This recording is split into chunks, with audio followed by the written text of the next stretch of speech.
Here are the top 10 films of 1951. When I say top 10, I mean my personal favourite films of 1951. Cheers.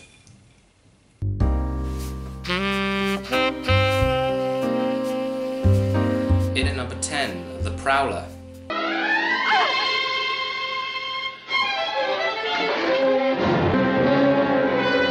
This is an exceptionally nasty little film. It tells the story of a policeman who comes round after a woman reports a prowler, and then night after night he returns and tries to seduce her. While he comes round, you can always hear her husband on the radio. He's a late night radio host, and it's sort of really eerie as you can hear his music and his voice while this man is coming onto his wife. And the radio host always ends his show by saying, "I'll be seeing you, Susan." I'll be seeing you, Susan. This is not to be confused with the 1981 film The Prowler, in which a serial killer uses a garden rake to kill people. In at number 9, The Day the Earth Stood Still. This classic science fiction film may have dated a little, but it still has a really strong message and a great premise. A UFO arrives in Washington with an alien in human form named Klaatu. Along with him is a giant robot called Gort. Klaatu has an important message to tell the world, but struggles to have the world all come together due to the Cold War and countries not understanding each other. Klaatu goes into hiding in a boarding house. When a single mother wants to go on a date, her and her boyfriend seem perfectly fine with this very strange man looking after her boy. I haven't any plans. I'd be happy to spend the day with him, if you'd let me. Say, that would be great.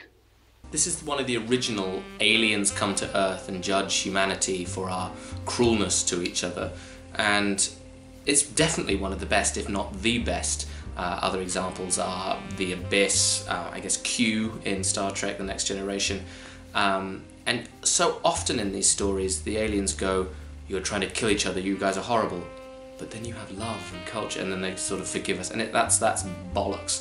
And this film doesn't really go down that way, and it just has a very simple message, which is, you know, if we continue on the course we're going, we're not going to be around for much longer.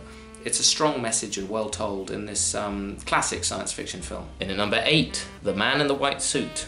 Technically another science fiction film. Alec Guinness here plays Sidney Stratton, an eccentric scientist who is trying to make a fabric which can't wear down and is impossible to get dirty. He has a hard time convincing people that he's onto something, but once he does, everyone, big business and workers, are desperate to stop him, as this would put the whole fabric industry out of business. It's a charming film, and Alec Guinness's wide-eyed performance carries you through. In at number 7, Scrooge. One of the best adaptations of Charles Dickens' A Christmas Carol. Alistair Sim is perfect as Ebenezer Scrooge. We know the story. Scrooge is visited by 3 ghosts, well 4 including his partner Bob Marley, on Christmas Eve, who end up giving him a mental breakdown. Merry Christmas, Mrs. Dilber. Same to you, sir. Oh, thank you, thank you, thank you. And many, many of them. I must stand on my head. I must stand on my head.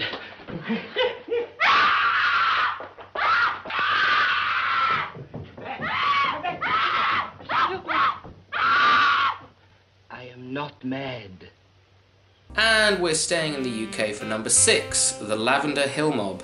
Alec Guinness is charming once again as a bank clerk who gets together an odd group of people to rob the bank gold from the Bank of England.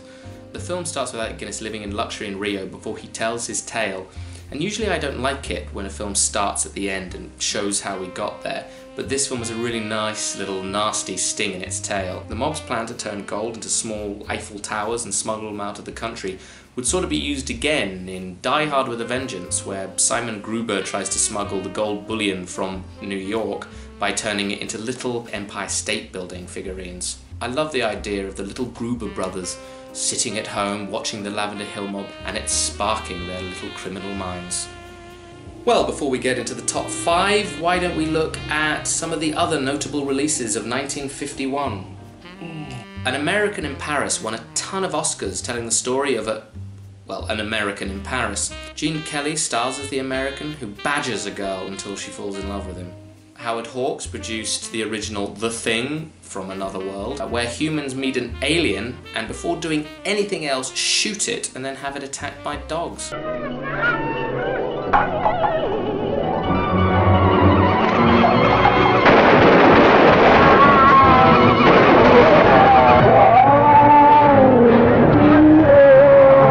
Welcome to Earth. Welcome to Earth. In at number 5, Disney's Alice in Wonderland. Certainly one of Disney's most surreal and trippy films. This does an excellent job of capturing the madness of Lewis Carroll's original novel, where a little girl takes a shitloads of drugs and falls asleep next to a tree.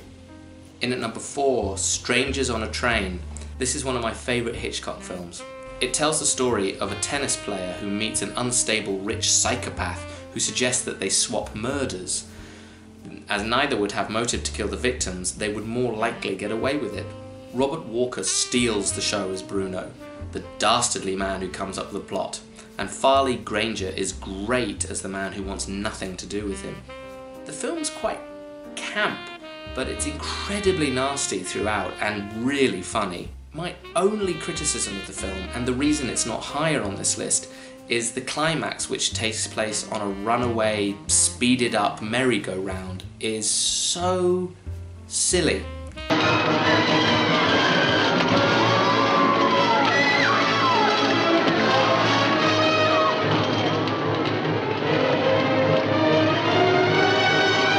In number 3, The African Queen. And in colour.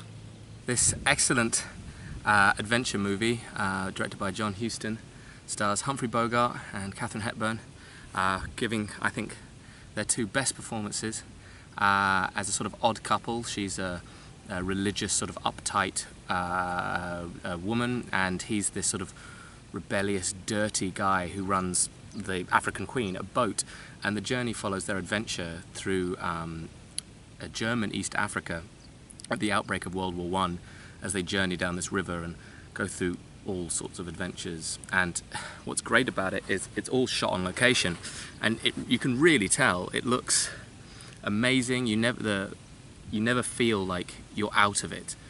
Such a wonderful adventure movie. It really transports you to Africa. Apparently they're all suffering from dysentery during it, but you can't tell. A really tremendous film. In number 2, Ace in the Hole. Ace in the Hole is... oh, sorry, wrong place. Billy Wilder directs another classic. This twisted tale of a morally bankrupt newspaperman played fantastically by Kirk Douglas, a man who wants to get out of his small local town paper where he ended getting stuck. So he uses a local tragedy of a man stuck in a cave to wind up a media frenzy so he can rise back to the top. He lies and even keeps this poor bastard trapped in the cave in order to carry his spin of lies and whip up this frenzy. Douglas is fantastic as the morally bankrupt lead, and Wilder does an amazing job of literally showing how it becomes a media circus.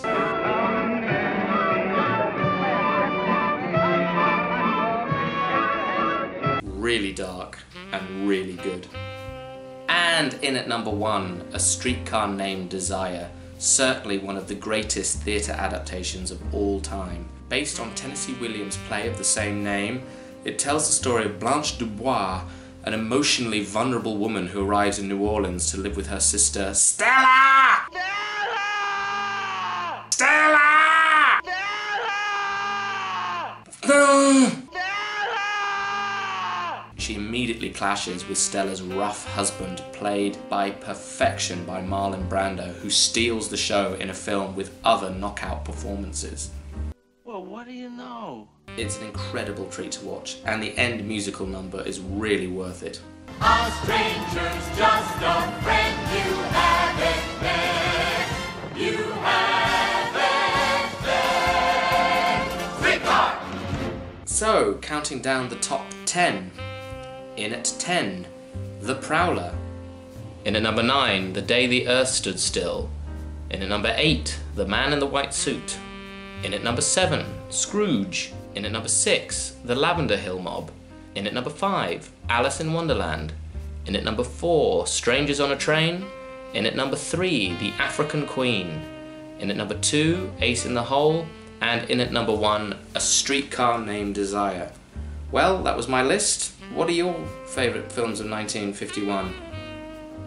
Cheers.